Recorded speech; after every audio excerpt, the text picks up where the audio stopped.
USC, expectations always sky high for this program. Clay Helton's 7th year here at USC, but this one's very different. Dory Jackson, the All-American candidate, the three-way player. He's a threat every time he touches the ball. Offense, defense, and special teams. A loaded offense. Touchdown, touchdown, touchdown, USC. Juju Smith-Schuster. And there he is. And there he goes. And he's gone. This is a team that just looks the part, a true contender in the South.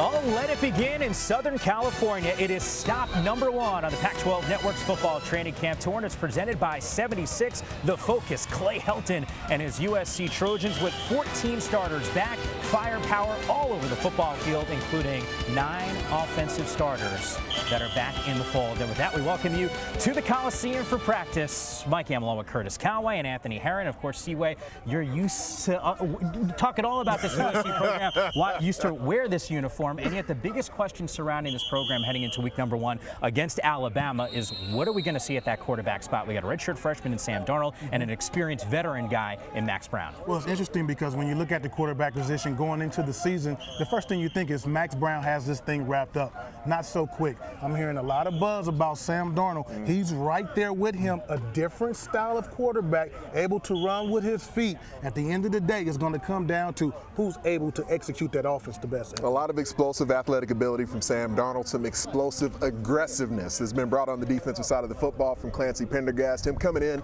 with that 5-2 front, schematically really not that different from an alignment standpoint from the 3-4, but what they're going to do is they're going to attack, they're going to get in the backfield, they're going to wreak havoc, they're going to pillage the village, and their defensive front is all about that, yeah. No, we're going to talk about that defensive front because I think there's some depth issues that we're going to be talking about specifically in week number 1 against an old school smash mouth football program in Alabama. As you take a closer look at that schedule, and we're going to talk about the Tide a little bit later in the show, but guys, hardest schedule in the country according to many experts around the nation. 11 of the 12 teams on their schedule played in a bowl game. Those first 4 weeks, Seaway, not easy sledding. You know, it's amazing. Everybody's focused on Alabama, but I'm looking at this Stanford, Utah.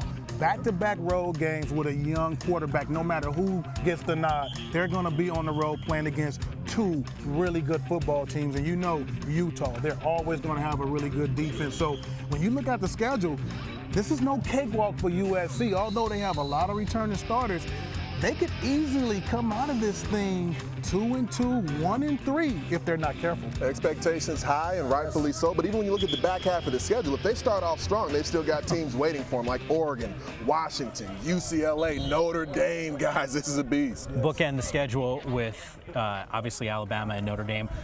Good luck sledding through tough terrain for this USC program. The guy that's in charge of making sure that this ship runs smoothly is Clay Helton, the head coach of the USC Trojans, going to be joining us next on the Pac-12 Network's football training camp tour. We'll talk about his defense, not to mention that schedule, and who's going to be starting in week number 1.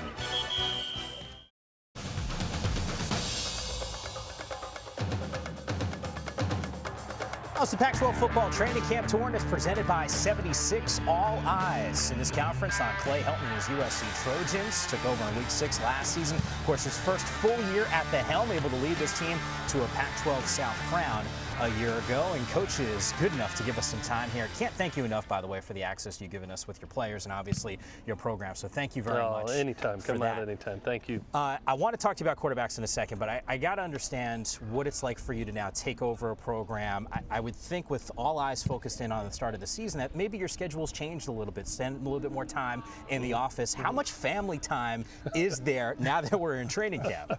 Well, I sleep in my office during training camp, and so I've been away from my house for about 5 or 6 nights now. My wife actually came up and had dinner with me last night. I got a hug and a kiss. So last night was a great night. I actually remember talking to you. It was God, basketball season was still going on, and it was going to be date night for you guys. You're going to go see USC and UCLA. We're not going to talk basketball at this point, but the focus obviously is around your football program and specifically at that quarterback spot. I'm sure you've been asked about it a whole lot. As we get closer to the start of the season, what do you need to see from Sam and Max to try to not only win this job, but also have this team galvanized behind that person. Yeah, really in the scrimmage situations of moving the football team and producing, putting the ball in the end zone, not making the critical errors. I think both kids have tremendous skill around them. When you look at a Juju Smith and a Justin Davis and a Ronald Jones, a Stephen Mitchell, a Darius Rogers, they have the pieces of the puzzle around them, including an incredible offensive line with 2 senior tackles, 3 junior interior guys. So, you know, he's got the pieces around him. Sam and Max need to do a tremendous job of not making the critical error and moving the ball productively down the field. Coach, when you look at both of these quarterbacks, Sam, you know, he's more of a mobile quarterback. He can get out and run a little bit. Max is more of a pocket quarterback. How much would that affect your decision, especially going into this Alabama game? Well, you know, both, you know, one of the things we do recruiting-wise when you come in here, both of them are elite throwers, and that's what they have to be first. You know, we believe in our run game here, and it sets up the pass. So to be the quarterback here, you have to be an elite thrower first. So that's the first thing, and both of them are doing a really good job in the first 4 practices of that. Both of them have good pocket mobility. They remind me a little bit of Cody, how he was able, you know, not known as a runner, but be able to create and be able to push the ball downfield. Both of them are doing that. So even though Sam can run the ball on occasion, he's really doing a nice job of being able to push the ball down the field and not looking to run, but really looking to create a run. And Max the other day had about 2 or 3 runs. He broke out of the pocket. I was like, wow, he's a fast guy. You know, so they're both doing a nice job of focusing on their strengths. I had your spring game on the Pac-12 network and just fell in love even more with the depth you have on the offensive line, and guys who weren't even a part of the spring are now back in the lineup for you. How do you go about utilizing the level of depth and talent that you have up front? I mean, you can only put 5 on the field in a lot of situations, but how do you maximize their abilities? Yeah, I tell you, it's a really different time. I remember coming here and we went through the sanctions, and you really had a great front 5, but then the second tier was a big drop-off. And now you look out there and you look at the first, second string, and a lot of people all over the country would love to have either group. You know, so it produces a huge competition level. You know, when you have a Chris Brown with the Damian Mama competing, that's huge. And Nico Fala competing, you know, with Toa Lomanon, that's huge. You know, I think it's brought a very competitive atmosphere to us, and I think we really have improved over not only spring, but fall, because it's like the real world. You're competing for a job, whether you're in business or in football, you're always competing. Absolutely. And speaking of the depth, now you can do a lot more. Like you talked about, the competition is going to elevate. But what's going to be different than we've seen in the past? What's going to be the blueprint that Clay Helton brings that we hadn't seen in the past? Yeah, I hope you see a physical football team that is a disciplined football team that doesn't make the critical errors, that utilizes its talent, doesn't try to, you know, out-scheme people, but out-executes people.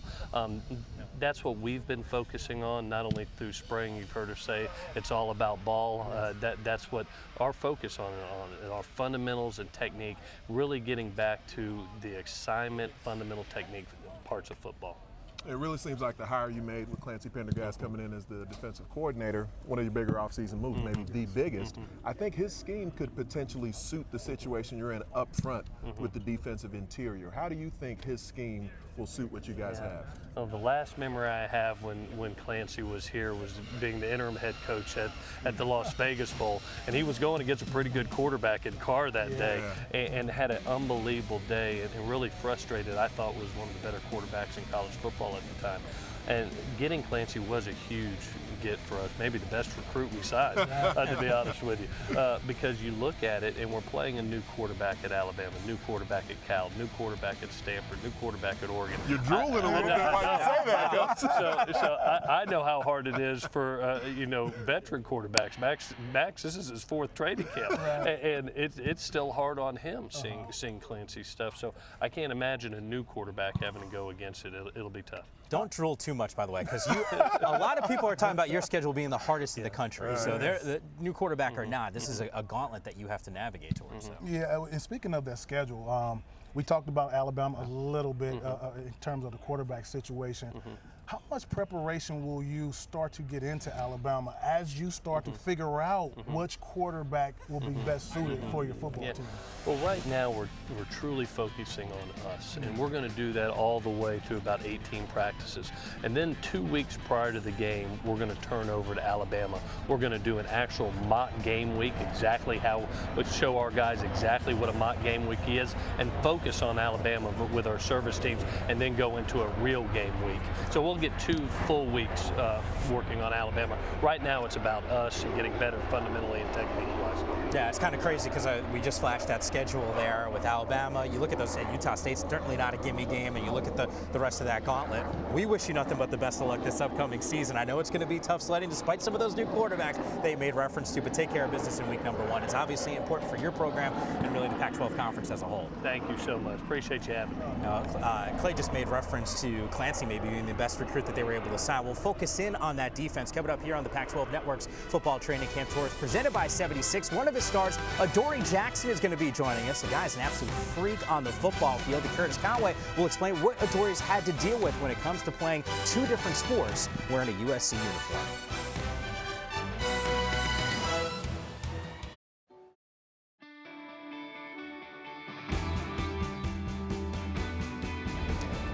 Well, it is stop number 1 on the Pac-12 Network's Football Training Camp Tour. Expectations sky high for this USC program. And a little bit earlier today, we caught up with one of their freak athletes. Adoree Jackson is with us, and I know you like that introduction. You know, it's funny because right now there's so much around the country, so much hype and anticipation for the start of the college football season, but I think the world is watching the Olympics right now. 44 athletes that are participating in the Olympics have ties to USC. I know you spent a lot of time trying to qualify. How much, right now the focus has to be football, but is there an appreciation for what some of these athletes are accomplishing that do have those SC Trojan ties? Yeah, it's always appreciation. A lot of people don't understand when I was running track, why I love it so much and why I'm so passionate about it. And that's probably because a lot of people haven't been in the atmosphere and the aroma down there at Hayward Field, at the Olympic trials, at national championship, just being out there and all the fans who show love. It's basically just like being in the Coliseum playing football. So it just brings out the best of everybody, and you always love competition. So just being out there and tracking to see all the other Olympians that are here at USC, whatever sport they're doing, it's always exciting to see them go out there and excel. Well, let's stick with that for a moment. I'm curious, which one requires more precision from you? You almost made the Olympics as a long jumper. Long jump or playing corner? Which one requires more precision? I think long jump, because you can rush your landing, or you can not take off properly, or you can do a lot of things wrong on the runway to make you mess up, going through the board, exploding through it, doing your penultimate, bring your arm up, rotating, and doing everything right and get your landing together so you can go further. Each time at corner you might mess up a false step, but you're still in position to catch up to receiver. That's just how the nature of the game goes. If you're blessed to be able to do it, so you can't have mess ups, and you can live to see another day, another down. Because the quarterback might not always throw at you, but in the long jump, you only get 3 jumps. So you mess up on 1, you got 2, and then the pressure gets on. But that's, in football, you got 4 quarters to go through. It's funny because Curtis Conway, who is a 2-sport athlete, he's coming up in just a few minutes to explain to us what some of the challenges were like for him. You've now done it. Spring, you were concentrating on qualifying for the Olympics. Where do you feel like you are right now as you head to the season, knowing that you did miss some time with the football program? I feel good because I've been doing this my whole life, playing 3 different sports, from soccer to football to basketball or to going to track. So it's just always been that in me. So I know being an athlete, I can do it and I can get right back in. Coach Clancy and Coach Sheldon doing a great job getting me acclimated and getting me into the system and getting ready to go. So I'm just thankful that everybody's on the same page with me, making sure I'm not rushing into everything, doing the little things possible, working on my technique, getting me fundamentally sound, because the athletic nature going to be there. I've been blessed by God. So now I just got to work on being fundamentally sound and have a great technique, and that should go a long way. And we obviously got to see you as a playmaker over your career so far. You're going to continue to improve. What should we look for this season to know that Adoree Jackson is an even better football player? Just me out there at cornerback, doing everything possible and everything right for the team, whether it's technique-wise, scheme-wise, or doing whatever I have to do. That's what my primary focus for this season is for me. And the season to go on, I just want to be the best corner I can be for myself, for the team, the Pac-12, and in the nation. So If you guys see me doing well at corner and excelling, it's because I've been doing everything possible and everything the coaches wanted me to do. Coach Helton gave me 7 months off, so I'm going to give him these next 7 months, or however long this college football season may go, to give them everything I got. And I feel like no coach will put me in the wrong position. They want to see me excel. So I'm a better corner than you see me out there achieving something. You know, it's funny because I know on Media Day you were on set with us, and Seaway asked you, because you've been able to do so many things offensively, special teams and defense. He said, you know, what do you want sort of your legacy to be, and more known as? And you had said, hey, I want to be that lockdown corner. Mentioned Clancy coming in, Clancy Pendergast, who's now the defensive coordinator. What's now changing for you last season now with him at the helm calling plays? I think the whole mentality of the team, not just myself, everybody has a different confidence in themselves. I know from my standpoint, I had confidence, but now it's just like on another level. It's crazy because there's a song by Drake. He said, my confidence is getting settled. Don't get hyped in the moment and start to backpedal. And that's one of the things that I feel like the season is going, and as it's going so far, everybody is getting their confidence settled, and everybody knows, you know, this is what Coach Pendergast expects. He's performing in the NFL. He's performing in college. So he knows what he wants. He knows what everybody else is looking for. And then you have a guy like that who's going to put you in the best situations. I mean, you can't beat that. So we're just excited to have him as our coaching staff, and I feel like that's been the game changer for everybody on the team. The confidence level is just going sky high. Yeah, I can't wait to see you guys on the football field. Adoree, best of luck to you. And obviously, if you get some time, enjoy some of the Olympic coverage. Appreciate it. Oh, back here at the Coliseum, before Adoree Jackson was a track and field and football athlete, there was Curtis Conway doing the same exact thing. Explain to me just how difficult a challenge this last couple of years have been for Adoree Jackson, trying to balance two sports at USC. Well, you know, for me, being able to run track and play football at the same time, it was a little easier. Adoree, on the other hand, is a jumper. I was more of a sprinter. So coming off the football field, going to the track, it was almost like getting more conditioning for me. Adoree is a jumper, so now that's more technique. So you have to be able to go out there and not just run, but get your steps down. You're jumping. You know, we like to call the jumpers play in the sand a little bit. It's not as easy as it would be for someone like myself who was just a straight sprinter. So when you look at what he had to do, go on the football field and not only play defense and run backwards, play backwards, but he was on the offensive side of the ball, playing receiver, and then still coming out on the track and being a jumper. That's no easy task. What's the advantage for him as you advance this to the football season? And you said, look, it was a conditioning thing for you running. He's jumping. So what can you take away from that prepares you for the season? Well, during a track practice, jumpers do have to run. And I've always said the best recipe for a skill position guy is to run track. Whether you're competing or not, you're going to get out there and you're going to be in the best condition. When you come back to football, you don't get tired. Like literally, as a receiver, it took a lot for me to get tired because mentally you can always draw back to your track workouts, and there is no better conditioning than being out there on the track. Well, there is no better person to talk to wide receivers than Curtis Conway, who is an All-American here at USC. Coming up here on the Pac-12 Network's Football Training Camp Tour, it's presented by 76. Seaway's going one-on-one with Juju Smith-Schuster.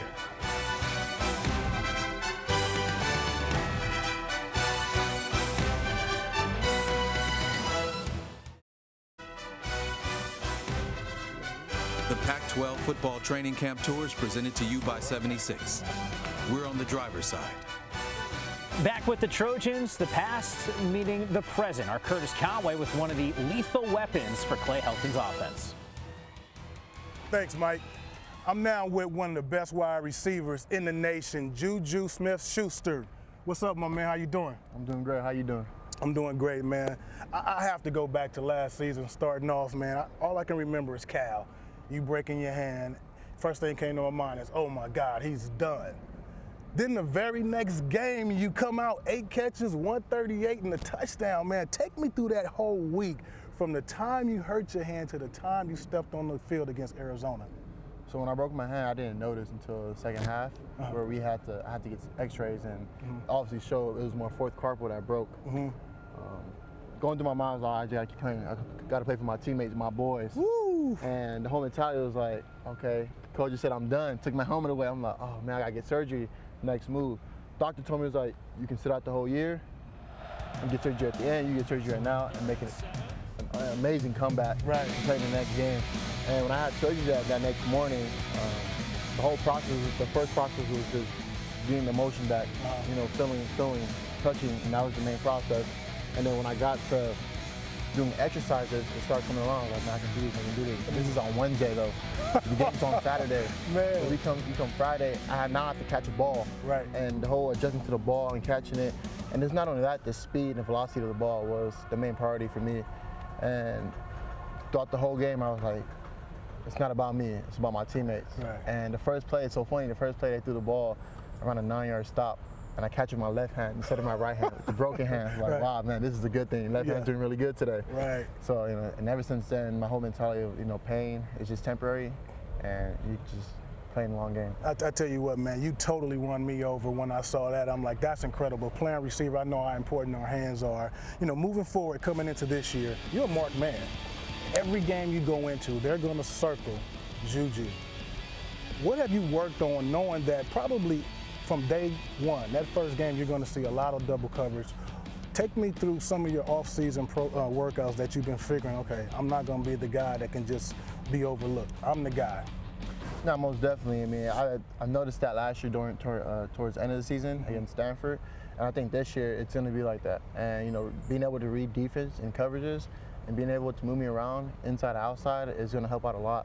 But not only that, me just being the guy, I think I have other guys who can play too, who also could be the guy. Darius Rogers, Steven Mitchell, Deontay Burnett, young dudes, Daquan, Isaac, those guys can also step up when I'm getting double team, triple team. So at the end of the day, I think we got this. Yeah, that's a good mindset because I've been in that situation as a wide receiver. In some games, you may come out with 2 catches because of the way the defense is playing. So that's good that you're noticing that now. So once you're in the game situation, you won't get too frustrated because you understand what the defense is trying to do. You know, at this point, I can't help but to think about Alabama. You know, you're talking about one of the best programs in the country in college football, USC, one of the best programs in college football. And it's not just about these 2 schools now. You know, since the playoffs have started, it's been conference. You guys are coming out representing the Pac-12. Alabama, of course, coming out representing the SEC. Do you guys feel that weight on your shoulder, or are you guys just focusing on it's USC versus Alabama? I mean, not only that you can represent USC, you can represent the Pac-12. I mean, I don't know about feeling weight on our shoulder, but it's going to be something that we want to represent, you know, on our chest. And Pac-12, you know, going in there, and SEC is a great, you know, it's a great conference, and Alabama's, you know, obviously the top team. And to go play against them, I think it's an honor, and it's to be a great game in Dallas Cowboys. Well, Juju, I tell you what, man, I'm looking forward to it. Mike, I tell you what, man, that Alabama USC game for a receiver, Calvin Ridley, Juju Smith-Schuster, 2 players to watch. Seaway Juju, much appreciated. Guys, I got some big fellas over here with me right now, though. Zach Banner, Toa Lobendon right here, 2 of the biggest landmasses the Pac-12 has up to this day. Now, I want to start off with some hard-hitting journalism, though, because we know this whole elevator rap thing has gone viral. I'm not really buying it, though. I think that was a plan. You guys knew putting 8 Trojan offensive linemen on the elevator had to break it, right, Zach? It was a dumb choice by me as the offensive line captain, and I shouldn't have let it happen, but I promise you that wasn't staged. We were stuck there for 90 minutes. I mean, it was straight torture. This was not on purpose. This was not on purpose. I want to set the record straight first, though, and say that, you know, people always keep saying it was 8. It was almost 11. I think it was 10 and 11. I'm not even going to lie. Are you saying the 8 guys weighed as much as 11 or 12? There was more than 8. There were people that weren't counted? Yeah. We didn't count them. We didn't. It's probably the freshmen. We don't really like to count them in the picks. Well, let's stick with the numbers then, because we're talking whether it's 8, 11. The depth you guys have up front, Toa, is in that same range. I mean, you got 8 or 9 guys who've been active on the offensive line, started games here in recent years. The whole "there's only one ball to go around" thing, it doesn't really apply to an offensive line. But for you guys, how do you keep everybody in tune when only 5 are going to be on the field? I feel like it's just the more reps we get, and it just gets us better.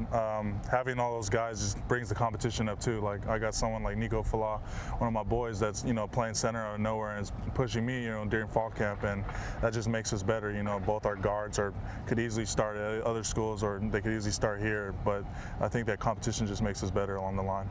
And Zach, I called you guys a spring game, and one of the things I said repeatedly on the air was that I think this unit for USC this season has to lead the way with the depth, the talent. You guys are capable of being one of the best in the country. Do you guys feel like that internally? Yeah, we know that. It took a while for over the summer to kind of get that into the younger guys, because this is going to be my redshirt senior year, to get it into their heads that we got 2 senior tackles and we got 3 to 6 guys in tier that can play. And so to say that, we had 7 guys last year that had at least 1 start. It's a battle, but it's like Toa said, it's worth it because it not only makes us better, but we understand that we need to lead this team. And one of the things, Toa, that your offensive coordinator, T. Martin, has talked about is that there's going to be a few wrinkles that are in this season that might be slightly different. Has that been fun on the practice field, or does that make things tougher because you've been in a system for a while now? I mean, it wasn't too many wrinkles for us. Everything really stays similar for the O-line. Not too many things change. So, but yeah, it hasn't really changed much for us. It's fun more than anything. We got some new plays in there. We'll see though. Zach, I'll empower you just to break the news now. Who's going to start at quarterback? That's up to Coach Houghton. Got you there. Yeah, that's up to Coach Houghton. Whoever lines up behind us, we're going to protect. So we're excited for game 1. Well, then, that game 1, we obviously know defending national champions, Alabama Crimson Tide. Is there an extra sense of urgency knowing that that's the opponent for week 1? You have to understand that.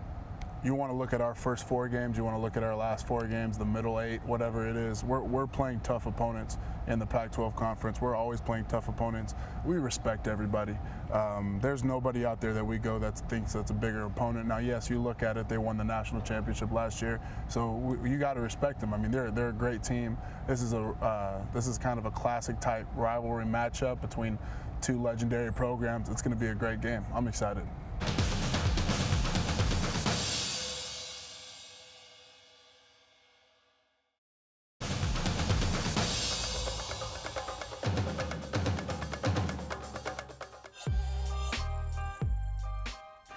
Couldn't be more excited. It is stop number 1 on the Pac-12 Network's football training camp tour. It's presented by 76, and there's a potential quarterback competition that is continuing to brew here at USC. The one thing that we know is abundantly clear: production out of the backfield should not be an issue with my next 2 guests, Ronald Jones, not to mention Justin Davis. Guys, it is an absolute pleasure to have you on set with us, and I guess I'll start with you as sort of the young pup of the group. Give me a sense of what it's been like this year training camp compared to last year. I think this training camp has definitely been more challenging, with the new coach, with working with Tommy Robinson now. He's very critical of everything that you do, and if you don't do it right, you won't be on the field. As simple as that. So. Has it changed for you with Tommy there? Because you're doing everything right. Oh, yeah. Because he is actually my coach my freshman year.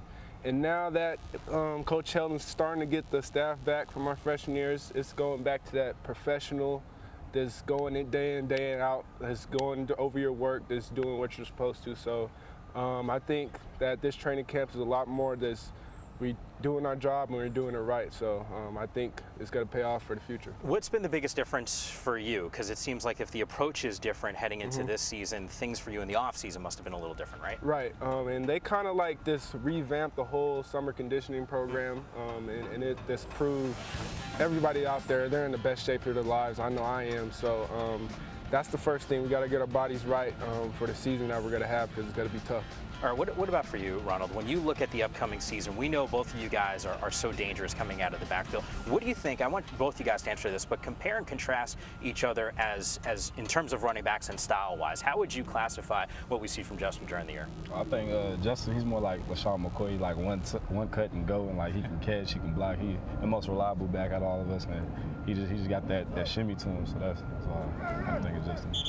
Yeah, the thing about Ronald, probably everybody knows it. Like, any moment, any time in the game, you always got to be on your toes, because he can break one. You've seen it at Arizona, you've seen it at Notre Dame. So it's always nice to have that component, a playmaker that has a chance to break any time, and it's always nice to have that. You know, Justin, as sort of the veteran, one of the leaders on this football program, you made reference to Clay and some of the things that are changing this season. You've seen multiple coaches, you've seen a couple different quarterbacks as your time as a Trojan. Right now, this quarterback competition, how does it shape up in your mind with Sam and Max and what they bring to the table? Man, the way I put it is this: we're in a perfect situation, because we got 2 great quarterbacks that we can go with either or. So it's kind of not, it hasn't been like that in past years. So it's kind of fun just to see them battle at it. and I get a front row seat to it every day. So it's kind of nice to see how talented they are. They both have their different abilities and whatnot, but they're both, and I would have no problem starting behind any of them. Is this the first time you've been asked over the last couple weeks about quarterbacks at SC? Well, man, friends, family, what's the quarterback situation looking like? I just tell them, like, just wait and see. Uncles want to know, everybody want to know. It's absolutely a hot topic. All right, before we let you guys get going here, you know, we've been doing this training camp tour for a couple seasons here at the Pac-12 Network, and last year it comes to mind because I sat down with two premier running backs in the conference, and I think you guys know about Kalen Ballage and Demario Richard at ASU, and I had asked them, hey, where does your tandem rank in the Pac-12? And they looked at me like I had 10 heads for even asking the question. They said, we're at the top. You guys, I think, are right there. So I'll ask both of you guys, where does the SC tandem rank in the Pac-12 conference? Well, my reaction is just this. We'll do the talking on the field, but we'll just go ahead and say this is RBU. We have 4 Heisman Trophy winning running backs, so that's what we got to say. Backing it up with statistics. Don't say the words, I got the facial expression. And hardware. Guys, absolute pleasure having you on set with us. Thanks for having some fun, and best of luck to you this upcoming season. No problem. All right, right now Anthony Herron is standing by with a guy that we are thrilled is going to be healthy enough to play this season. Yammer, I'm here with the Pac-12 Defensive Freshman of the Year, Mr. Cameron Smith. Obviously, a lot of Trojans fans, Pac-12 fans in general, Cam, are curious about the knee, the shoulder. Where are you at health-wise right now? Everything feels great. It's at 100%. It's going to be back. Long time just recovering and getting back, and so I'm excited to be back. For you, the being back part is interesting to me because you started as a true freshman, first guy since the 70s who started inside linebacker for the Trojans as a true freshman in the season opener. You've got a leadership mantle that comes with that now as a true sophomore. Is there a way you can describe what kind of burden that is? I wouldn't say call it a burden. I would just, it's an unfamiliar role for a sophomore to have that in the middle, especially. So, but I'm just trying every day, trying to be the best team that I can, and be a guy that players can look at for right and wrong answers, and just be able to mentor and to teach, as because I've had some experience, and so that's all I'm looking for, is just to help people and get the team better. This is your first camp with Clay Helton, going through his first camp as the head man, having a big whistle. How's this camp this year for you different than last year's? He's made the schedule more solid, and it's easier for us because we know what's coming next and what the day looks like, because they're all pretty much the same. It's not next day is different, so we're all know exactly what's going on, and so I think that's a main key for him and for what everyone's like so far. So, but he's done a great job, and he's another guy that he cares about everybody, and he wants everyone to be happy, and he's done a great job so far. New defensive coordinator, Clancy Pendergast, new to you, new to most of the Trojans on the roster right now. This defense is a lot of fun to play in so far? So far, yes. We've made some strides this camp coming from the spring, and I'm excited to see where we continue to go, and he's done a good job as well. So as we continue to learn and progress in the scheme, it's going to be a fun one. For you, playing on the inside, I mean, there's something scheme to scheme that'll be a little bit similar, but you got a lot of acclaim, a lot of fame with the interceptions you had, the pick 6 versus Utah, those things. What's one of the more fun things about your position, just in general in football? Stuffing the run, getting pick 6s. I mean, what does it look like? You get to play it all. That's what I would say is the most fun about it. Is you're not. It's kind of like, I mean, they call it the quarterback of the offense or the defense, but not just from the mental side of it, but you're involved in. No matter where the ball goes, you're involved. You're running. You got sideline to sideline. You're playing the pass, you're playing the run. So I would say that's the most fun part about it. You're never just standing around waiting for action. You're always in it. How long have you been watching Alabama film at this point, knowing that that's your season opener? I've tried really not to put so much emphasis on it, but I've watched a lot of film on them, and they're a great team, and it's the opportunity to be able to play them in the first game and where it is it's going to be an awesome opportunity for our team and a great experience. So I'm excited to see how it goes. Through the storied programs in college football, Yammer, this guy's going to be leading the way for the Trojans on defense. Well, Anthony, Cam, and his teammates don't have to look far for inspiration. Coming up, our Ashley Adamson has a story that was made for the movies. We're going to bring it to you next on the Training Camp Tour, and it's presented by 76.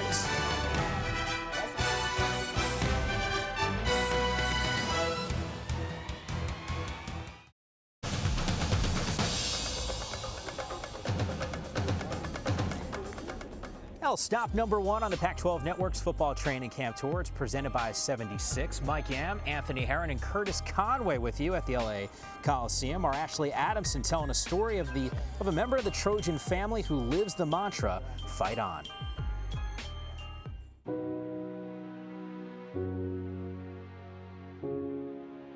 Los Angeles native Kenechi Udeze showed up on USC's campus in the summer of 2000, an overweight and under-recruited defensive tackle without the promise of a scholarship.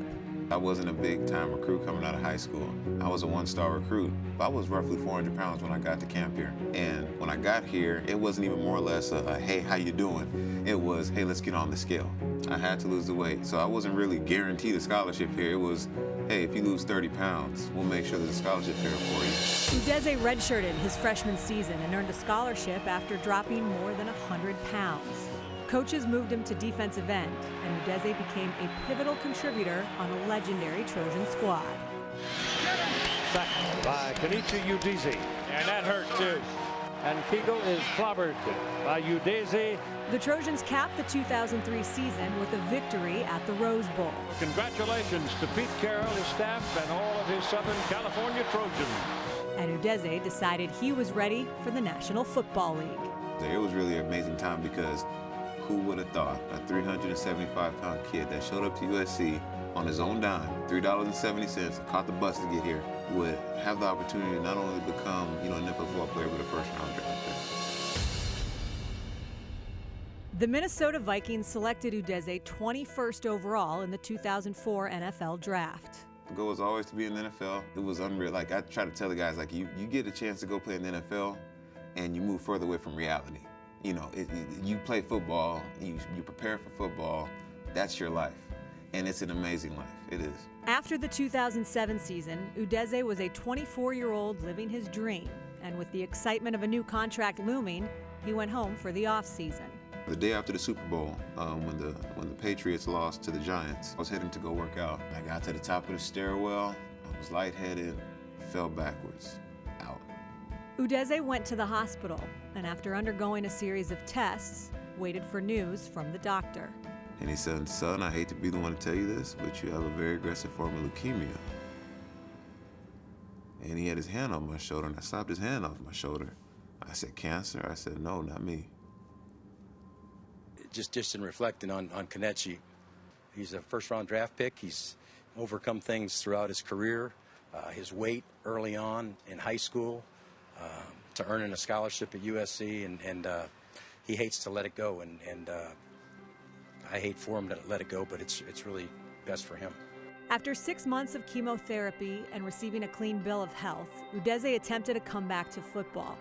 But the permanent nerve damage, a result of the chemo, prevented his return to the gridiron, at least as a player.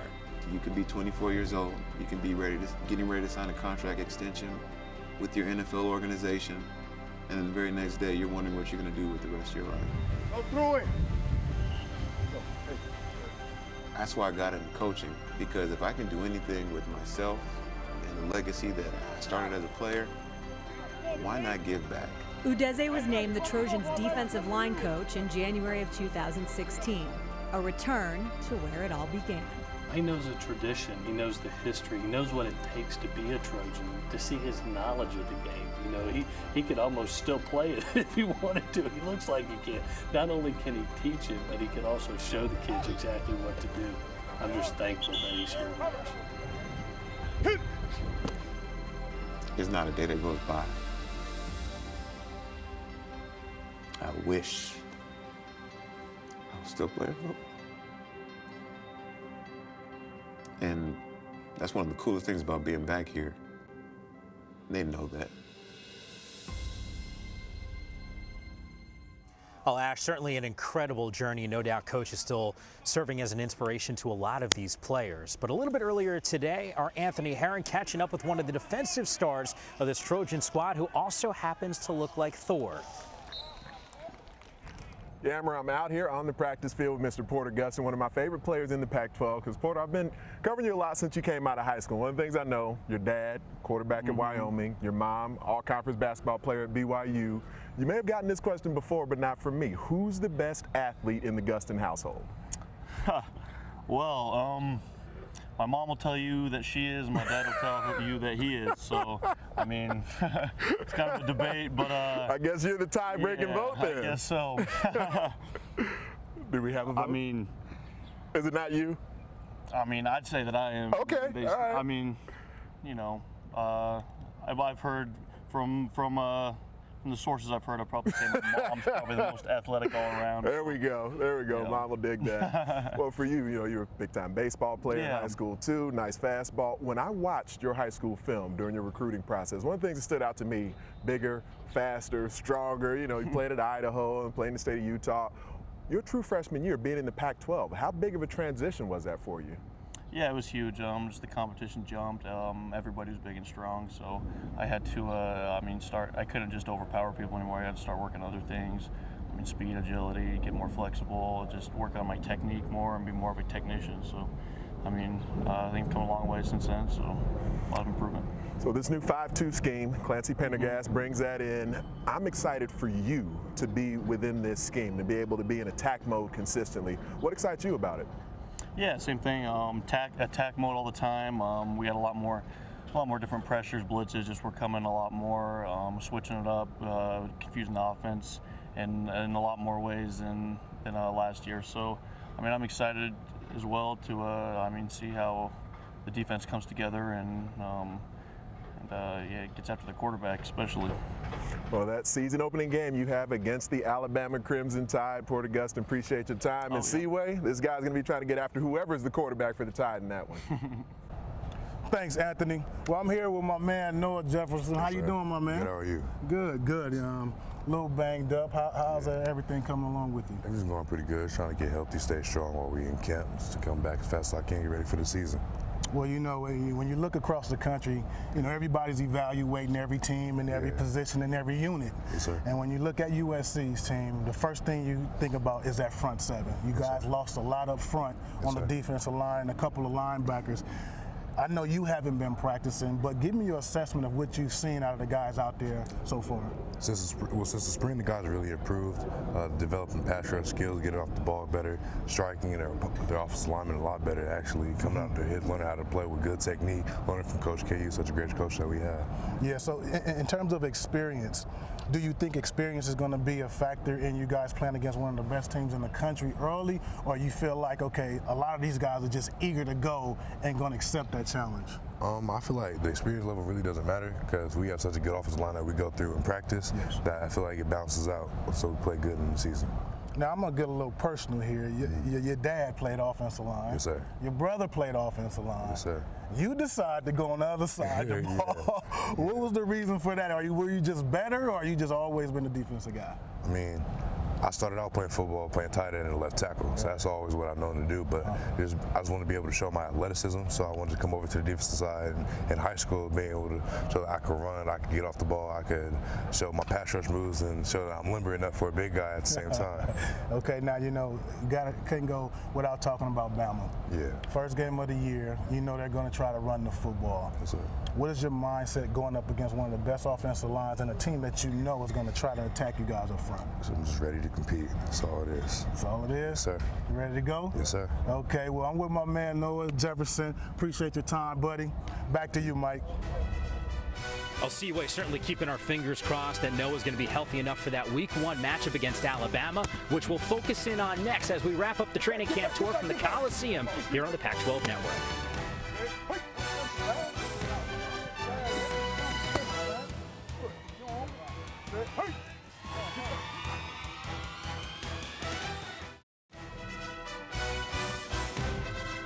The Pac-12 Football Training Camp Tour is presented to you by 76. We're on the driver's side. All right, so stop number 1 almost in the books here on the USC Football Training Camp Tour. And yes, it is presented by 76. We have gotten an up-close and personal look at Clay Helton's squad. You know, the last couple seasons, we haven't been able to say a physical practice when we've been here. You thought that's exactly what we saw. I did, and I was watching the offensive line and the defensive line very closely, guys. The depth that I saw back in the spring, it was on display today. A lot of guys up front for that USC offense. They went 7, 8 deep, rolling different people in there. In a physical, run-oriented practice, I was extremely impressed with what they did up front. Yeah, when you look at this football team, team. That's been the problem. They've always talked about depth, the lack of depth. And so now that they have it, they can have those physical practices. One thing stood out for me, guys, with Iman Marshall, the cornerback, the young cornerback, the young sophomore. Going into this season, you know everyone's going to be kind of shying away from Adoree Jackson. He will get a bulk of the action this season. I'm looking for him to do big things. Had a pick in practice. We were able to watch that. All right, it'll wrap things up for us. Can't thank USC enough for the access they gave us to their football team. The training camp tour will continue to roll on as we have you from training camp tour through the Pac-12 championship game right here on the Pac-12 Network.